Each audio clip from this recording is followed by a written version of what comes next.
नमस्कार. आज हरतालिका. आता हरतालिकेची पूजा प्रत्येक विभागात प्रदेशात वेगवेगळ्या पद्धतीने होते. आम्ही GSB कर्नाटकचे आमच्या इथे हरतालिकेची पूजेला आम्ही वायणा पूजा असं म्हणतो. म्हणजे थोडक्यात वाणाची पूजा. आता हे जी पूजा असते सगळ्यांना नसते, काहीच कुटुंबाला असते आणि ती लग्न झाल्यावर सुनेला मिळते. म्हणजे लग्नाच्या दिवशी ज्या दिवशी लग्न असतं, लग्नाच्या मांडवात नववधूकडून वाणाची पूजा करून त्या वर्षापासून तिने ती वाण करायचं असतं. आता माझ्या घरी आम्ही माहेरी 3 बहिणी, पण त्यातल्या माझ्या मधल्या बहिणीच्या घरी म्हणजे तिच्या सासरी वायनाची पूजा नाही. माझ्या मोठ्या बहिणीकडे आणि मला आहे. तर ही वायनाच्या पूजेमध्ये आम्ही काय करतो, नारळाला आहे ना एकदम पूर्ण हे करून पूर्ण शेंडी काढून बऱ्याच साऊथच्याही काही ह्याच्यामध्ये तर अगदी तासल्यासारखं तासलं जातं. आम्ही अगदी तेवढं काढत जेवढं होता येईल स्वच्छ तेवढंच करतो आणि मग हळदीच्या पाण्यामध्ये बुडवून काढतो आणि मग त्याला ॲक्च्युली पूर्वी गोपीचंदनने करायचं, हल्ली खडूने करतो. असं हे करून मग तिला पूर्ण सजवायची.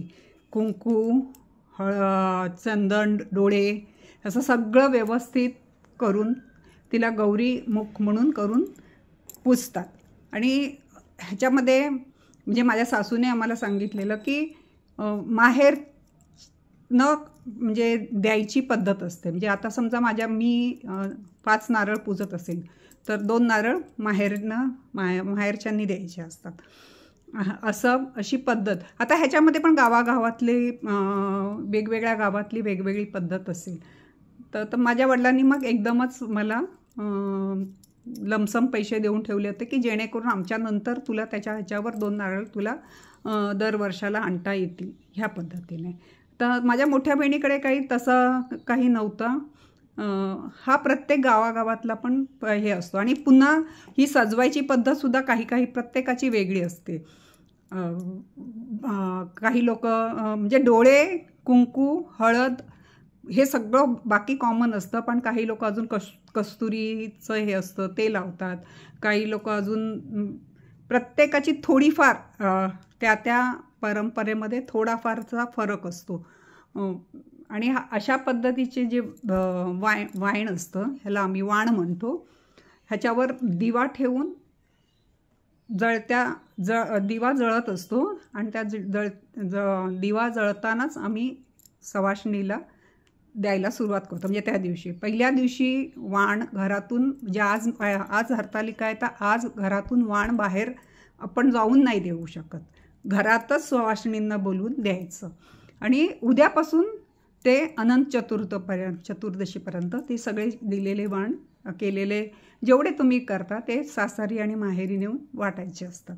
ही ह्याची पद्धत. आणि पुन्हा ह्याचं असं हे आहे, हा जो नारळ आहे हा आम्ही जेवणात वेगवेगळ्या वापरतो, पण त्या जेवणामध्ये वापरताना कांदा लसणाचं जेवण नसताना अशा ह्याला वापरायचं. म्हणजे जनरली आम्ही ज्या गोष्टीमध्ये आलं आणि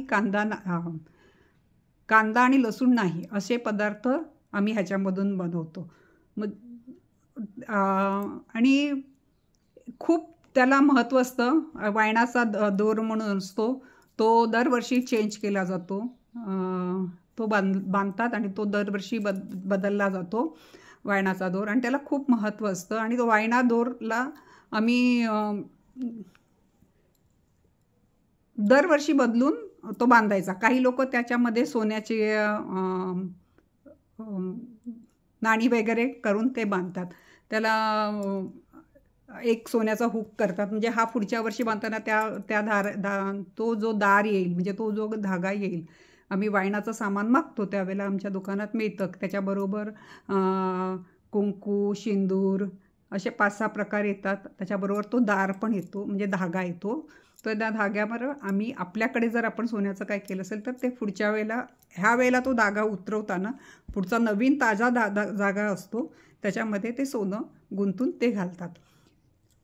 अशा पद्धतीने ही हरतालिकाची पूजा केली जाते.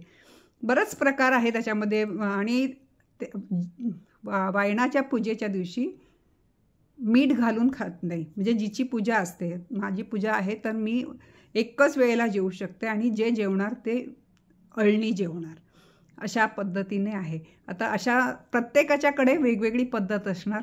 तुमच्याकडची पद्धतही अजून थोडी वेगळी असणार. पण ह्या हरतालिकेला आता आता रंग चढले आपल्या इकडच्या सणांना. आता ह्या हरतालिका झाली, आता उद्यापासून गणपती, थोडे दिवस झालं की पितरांना आपण बोलवणार. पितरं नाही झाली तर देवी येतील. तर आपण असा आपला हा सणासुदीने भरलेला भरगच्च आपला धर्म आहे. आपण त्याचं आपल्याला जेवढं होईल तेवढं पालन करून पुढे जाऊया. आपण माझं ऐकता याबद्दल मी आपली खूप आभारी आहे.